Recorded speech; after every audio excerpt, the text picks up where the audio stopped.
ಜಯದೇವ ಆಸ್ಪತ್ರೆ ಇವತ್ತು ಇಲ್ಲಿ ಒಂದು ಬ್ರಾಂಚ್ ಅನ್ನು ಓಪನ್ ಮಾಡಿದ್ದೀವಿ. ಅದು KKRDB ಹಣದಿಂದ ನಿರ್ಮಾಣ ಮಾಡಿದ್ದೀವಿ. ಅದರ ಉದ್ಘಾಟನೆ ಇವತ್ತು ಮಾನ್ಯ ಖರ್ಗೆ ಅವರು, AICC ಪ್ರೆಸಿಡೆಂಟ್ ಖರ್ಗೆ ಅವರು, leader of the opposition Rajya Sabha ಅವರು ಬರ್ತಾ ಇದ್ದಾರೆ. ಮತ್ತೆ ನಾನು ಪ್ರಕಾಶ್ ಪಾಟೀಲ್, KKRDB ಚೇರ್ಮನ್, ಮತ್ತೆ ಈ ಭಾಗದ ಎಲ್ಲ MLA 371 ಹಾಸಿಗೆ ಆಸ್ಪತ್ರೆ, 371 ಹಾಸಿಗೆ ಆರ್ಟಿಕಲ್ 371J ನಲ್ಲಿ ಮಾಡಿದೆ.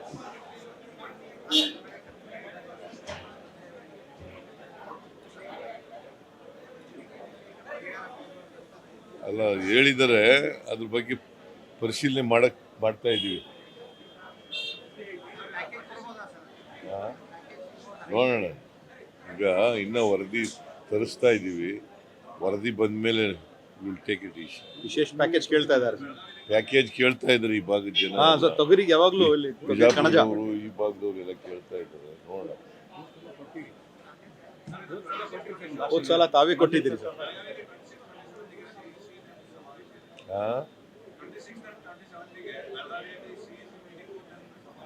26, 27 2 ದಿನಗಳು ಮಹಾತ್ಮ ಗಾಂಧೀಜಿಯವರು ಬೆಳಗಾವಿನಲ್ಲಿ ಅಧಿವೇಶನ, ಅವರ ಅಧ್ಯಕ್ಷತೆಯಲ್ಲಿ ಅಧಿವೇಶನ ನಡೆದಿತ್ತು. ಅದರ ಶತಮಾನೋತ್ಸವ ಆಚರಣೆ ಮಾಡ್ತಾ ಇದ್ದಾರೆ. 1924 ಇಸ್ವಿನಲ್ಲಿ ನಡೆದಿತ್ತು. ಈಗ 2024 ಇಸ್ವಿನಲ್ಲಿ ಅದನ್ನು ಮಾಡ್ತಾ ಇದ್ದೀವಿ. ಅವತ್ತು ಎಕ್ಸ್ಟೆಂಡೆಡ್ 26ನೇ ತಾರೀಕು 3 ಗಂಟೆಗೆ ಎಕ್ಸ್ಟೆಂಡೆಡ್ ವರ್ಕಿಂಗ್ ಕಮಿಟಿ ಮೀಟಿಂಗ್ ಇದೆ. ಅದರಲ್ಲಿ ಎಲ್ಲ ವರ್ಕಿಂಗ್ ಕಮಿಟಿ ಮೆಂಬರ್ಸು, MPಸು, CLP ಲೀಡರ್ಗಳು, ಕಾಂಗ್ರೆಸ್ ಪ್ರೆಸಿಡೆಂಟ್ಗಳು ಅವರೆಲ್ಲರೂ ಕೂಡ ಭಾಗವಹಿಸ್ತಾ ಇದ್ದಾರೆ. ಸೊ ಅದನ್ನು ಅರ್ಥಪೂರ್ಣವಾಗಿ, ಅದ್ಧೂರಿಯಾಗಿ ಮಾಡ್ತಾ ಇದ್ದೀವಿ. ಒಂದು ನಂಬರ್ 1.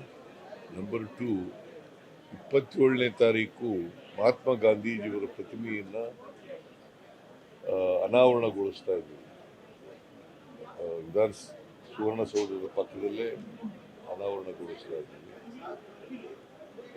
ಅದು ಬೆಳಿಗ್ಗೆ ನಡೀತದೆ 10 ಗಂಟೆಗೆ. 10:30, 11 ಗಂಟೆಗೆ ಲಂಚ್ ಮಾಡಿಕೊಂಡು ಪಬ್ಲಿಕ್ ಫಂಕ್ಷನ್.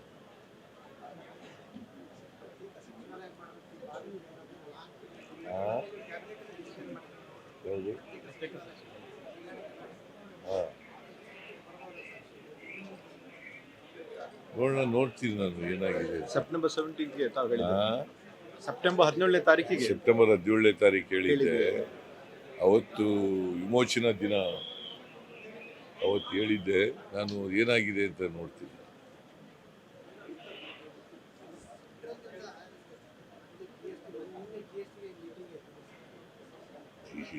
ಸೆಂಟ್ರಲ್ ಈಗ GST ಕಲೆಕ್ಷನ್ನಲ್ಲಿ ಕರ್ನಾಟಕ ಸ್ಟ್ಯಾಂಡ್ಸ್ ನಂಬರ್ 1.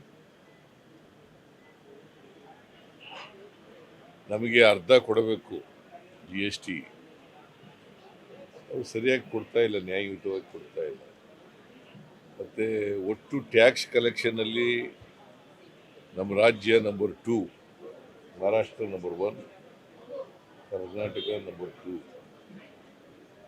ಆದರೂ ಕೂಡ 4.5 ಲಕ್ಷ ಕೋಟಿಗೂ ಹೆಚ್ಚು ಹಣ ಕಲೆಕ್ಟ್ ಮಾಡ್ತೀವಿ. 4.5 ಲಕ್ಷಕ್ಕೂ ಹೆಚ್ಚು ಕೋಟಿ ಹಣವನ್ನು ಕೇಂದ್ರ ಸರ್ಕಾರಕ್ಕೆ ಕರ್ನಾಟಕದಿಂದ ತೆರಿಗೆ ರೂಪದಲ್ಲಿ ಕಲೆಕ್ಟ್ ಮಾಡಿಕೊಡ್ತಕ್ಕಂಥದ್ದು. ಅದರಲ್ಲಿ ನಾವು ಬರ್ತಕ್ಕಂಥದ್ದು ಸುಮಾರು 60,000 ಕೋಟಿ ರೂಪಾಯಿ ಮಾತ್ರ. 4.5 ಲಕ್ಷ ಕೋಟಿ ನಾವು ತೆರಿಗೆ ಕಲೆಕ್ಟ್ ಮಾಡ್ಕೊಡ್ತೀವಿ. ನಮಗೆ ವಾಪಸ್ ಬರ್ತಕ್ಕಂಥದ್ದು 60,000 ಕೋಟಿ, 13 ಪೈಸೆ. 13 ಪೈಸೆ ಅಷ್ಟೇ.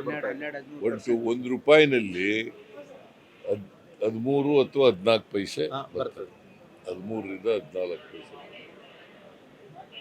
ಇದು ನಮಗೆ ಅನ್ಯಾಯ ಆಗ್ತಾ ಇದೆ. ಕನಿಷ್ಠ ಪಕ್ಷ ನಾವು ಎಷ್ಟು ತೆರಿಗೆ ವಸೂಲು ಮಾಡ್ತೀವಿ ಅದರಲ್ಲಿ 50% ಕೊಡಬೇಕು ಅನ್ನೋದು ನಮ್ಮ ವಾದ. Thank you.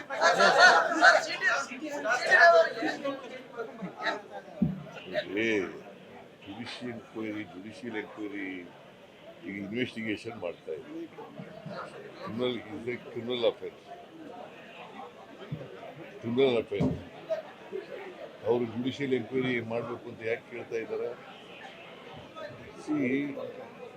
ಅಲ್ಲಿ ವಿಡಿಯೋ ಆಡಿಯೋ ಕ್ಲಿಪ್ಪಿಂಗ್ಸ್ ಎಲ್ಲ ಅವರು ಅವಾಚ್ಯ ಶಬ್ದ ಬಳಸಿದ್ರು ಅಂತಕ್ಕಂಥದ್ದು ಇದೆ. ಅಲ್ಲಿ MLCಗಳು ಕೇಳಿದವರು ಜುಡಿಷಿಯಲ್ ಎಂಕ್ವೈರಿ ಮಾಡಬೇಕು. ಆಮೇಲೆ ಇವರು ಮಾತಾಡಿರೋದು ಸತ್ಯ. It amounts to criminal offence ಅಲ್ಲ.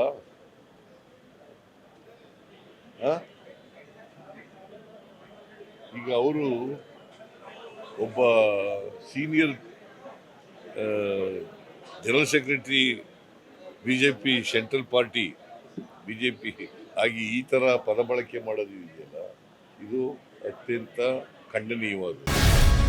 ಗ್ಯಾರಂಟಿ ನ್ಯೂಸ್, ಸುದ್ದಿ ಖಚಿತ, ನ್ಯಾಯ ನಿಶ್ಚಿತ.